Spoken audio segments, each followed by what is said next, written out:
राहुल त्यागी। तो जैसा कि मैं बार बार एक न्यू स्टोरी लेके आता रहता हूँ, वैसे ही आज एक न्यू स्टोरी के माध्यम से मैं आप सबको एक मैसेज देना चाहता हूँ। तो आप सब रेडी हैं? चलिए चलते हैं।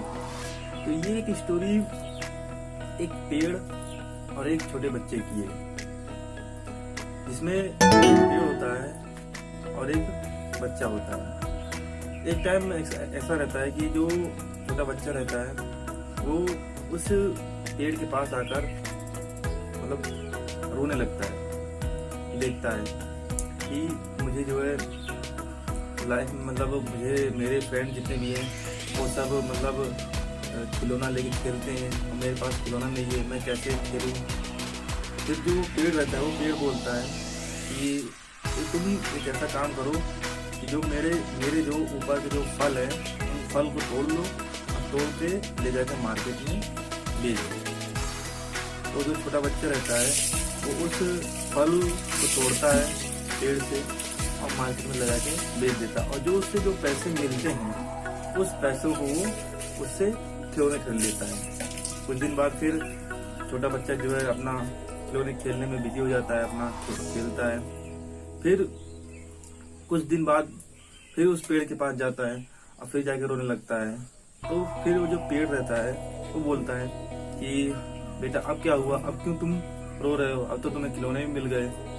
फिर जो छोटा बच्चा रहता है वो बोलता है कि मेरे जितने भी फ्रेंड थे मेरे साथ के वो सब जो है स्कूल जाने लगे, मेरे पास पैसा नहीं है स्कूल में एडमिशन कराने का, मैं क्या करूं। तो फिर जो पेड़ रहता है वो फिर बोलता है कि तुम परेशान होने की जरूरत नहीं है, तुमको जो मेरी टहनियाँ हैं उन टहनियों को काट के तुम जो है उसको बाजार में बेचकर उसे जो भी कुछ पैसे होंगे अपना उससे स्कूल या कॉलेज में एडमिशन करवा लेना। तो उसके बाद फिर वो बच्चा उस टहनी को उस पेड़ की टहनी को काटता है और उसे फिर बाजार में ले जाता है और बाजार में ले जाकर उसको बेच देता है। तो बेच देने के बाद फिर वो अपना जो एडमिशन है छोटा बच्चा जो है अपने कॉलेज में अपना एडमिशन करा लेता है, उससे जो पैसे मिलते हैं। अब जो पेड़ है उसके पास ना ही फल बचे हैं और ना ही जो ऊपर की जो डालियाँ होती हैं वो बची हैं, सिर्फ जो मोटी मोटी डालियाँ हैं सिर्फ वो बची हैं। फिर कुछ दिन बाद जो है मतलब बच्चा खुश हो जाता है, अपना कॉलेज जाने लगता है, स्कूल में जाने लगता है, पढ़ाई करने लगता है। फिर धीरे धीरे कुछ टाइम बीत जाता है, फिर बच्चा कुछ टाइम बाद नहीं आता है। तो जो वो रहता है पेड़ रहता है सोचता है कि अब तो जो लड़का है वो खुश होगा, लेकिन कुछ टाइम बाद फिर वो वापस आता है रोते हुए। फिर जो पेड़ रहता है वो फिर पूछता है कि अब क्या हुआ, अब तो तुम्हें मतलब खिलौने भी मिल गए थे, अब तो तुम्हारा कॉलेज में एडमिशन भी हो गया, पढ़ने भी लगे अच्छे खासे, तो अब क्या कौन सी प्रॉब्लम हो गई। फिर बाद में वो बच्चा बोलता है कि मेरे जितने भी फ्रेंड थे, मेरे जितने भी दोस्त थे, सबकी शादियां हो गई हैं और सबकी शादियां हो गई, सब अपने मतलब अपनी लाइफ में बहुत खुश है। मेरी शादी नहीं हुई है, मेरे पास पैसे भी नहीं इतने कि मैं अपना शादी कर सकूं।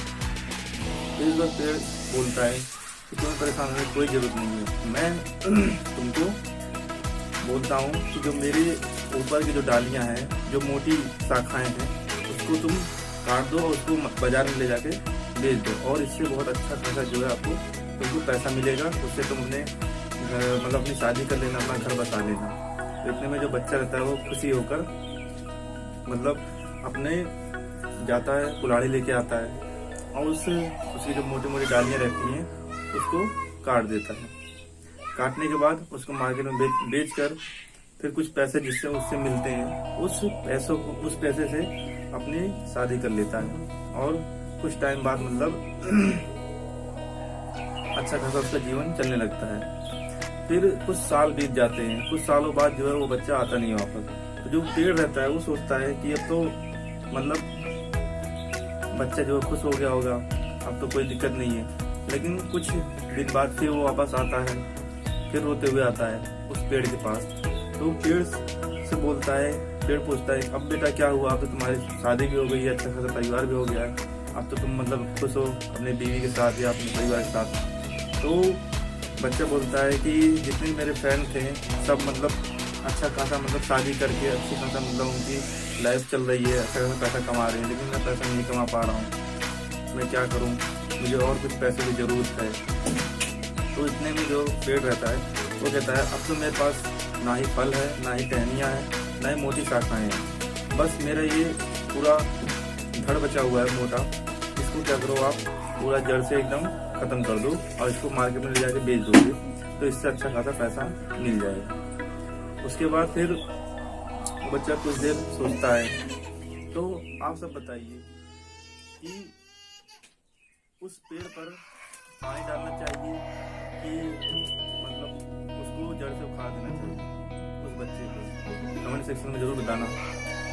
तो मैं इस पेड़ के माध्यम से, पेड़ और बच्चे के माध्यम से मैं एक मैसेज ये देना चाहता हूँ कि जो पेड़ था वो एक हमारे पेरेंट्स की तरह है, जो बच्चा था वो हम सब हैं। कहीं ना कहीं हमारे मतलब हमारे माता पिता हमारे लिए बहुत कुछ करते हैं, ऐसे ही हम भी छोटे छोटे जिद जाकर करते हैं उनसे, वो हमारी डिमांड्स को पूरा कर देते हैं, अपनी तकलीफों को छुपा कर वो हमारी जो है मांगे पूरी करते रहते हैं।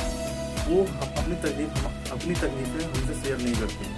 तो ऐसे ही हम सब भी हैं, हम सबको अपनी कुछ रिस्पॉन्सिबिलिटी लेनी चाहिए, जो भी छोटी मोटी रिस्पॉन्सिबिलिटी हो उसको लेनी चाहिए और अपने माता पिता पर थोड़ा कम प्रेशर देना चाहिए, क्योंकि कहीं ना कहीं वो भी परेशान रहते हैं अपनी लाइफ से, लेकिन उनको समझना हमें चाहिए।